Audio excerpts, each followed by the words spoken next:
Nagmula sa kalangitan, lumagapak sa kalupaan, narito na sa inyong harapan ang nag-iisang diwata na mukhang kawatan. Sino ang mag-akala na ang dating binugbog sa ilalim ng tulay ay sisikat at dinudumog ang kanyang parisan? Hindi lang yan, pinaganda at pinalevel up niya pa ang kanyang bagong branch na Paris Overload dito sa Quezon City. Tara, samahan niyo ako, dayuhin natin ang bagong branch ng Diwata Paris Overload sa number 47 Morning Star, Sunbelt Subdivision, Visayas Avenue, Quezon City. So guys, nandito na tayo ngayon sa bagong branch ni Diwata dito sa Quezon City. So pasukin natin yung loob kung ano bang mga preparation at paghahanda niya. Tara, samahan niyo ako.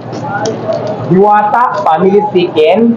Ayan guys, mga bago yan. Meron din tayo Diwata Hotdog Overload. Meron din tayong Diwata Chocolate. Diwata Chocolate. Lahat yan guys ay ready na yan sa lahat. At ito pang maganda dito guys sa bago natin pisto, no? Open ito sa lahat ng okasyon na gusto dito. For example, gusto nyo mag-birthday dito. May mga packets na tayo. So, gusto nyo dito ng mga event, may mga Christmas party, gusto nyo mapili. Malaki to guys.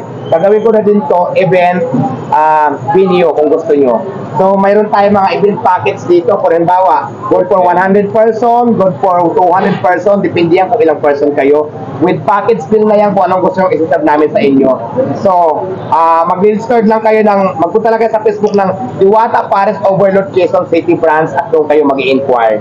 So, again, open to sa lahat ng gusto. Party-party dito, katulad ng binyag, event, Christmas party, kung ano man yan, birthdays. So, open na dito guys. So, mag-message lang kayo sa Diwata Paris Overload Quezon City Branch. Meron tayong page na ginawa doon. So, yun lang muna guys. Paris, pinamakitan. Ito yung mga bago. Diwata Paris Yudon. So, meron tayong mga ganyan-ganyan na ngayon.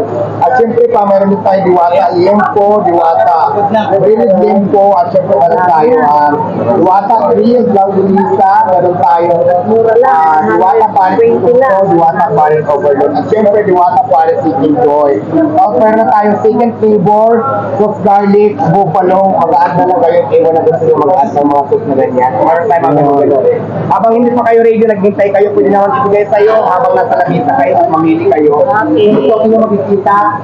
Ayan po, marami tayong ganyan ang pinagawa sa ganyan. Ito yung sinasabi ko guys, na talaga namang in-upgrade ko po yung Quezon City branch natin para wala nang hanas yung mga butchers natin. Talagang hanggang maaari sana kung tayo talaga i-improve ng parisan ko, i-improve natin yan. At saka abangan nyo guys, hindi lang dito sa Quezon City, abangan nyo kami sa inyong mga lugar, baka dyan kami susunod lang tayo na doon. So mga malay mo, halimbawa, dyan kayo sa ano ngayon, sa Rizal, tayo dyan. So kung taga Rizal ka, hindi mo na kailangan pumunta ng Quezon City o kaya Pasay ka dyan, mismo kami nang lalapit sa'yo para makatingin ka ng Diwata Paris. Abangan yan guys. Pero may nagtatanong okay, mga kapito, alam na natin yan. So hanggang dito na lang muna yung live natin dyan. Regarding sa mga franchising natin, mag-message lang kayo sa ICT PX at sila po kasi ang lang yung pag-usap regarding sa mga franchising. Alright, so yun lang. ICT regarding po yan sa mga lahat ng gusto mag-franchise. So yun lang guys.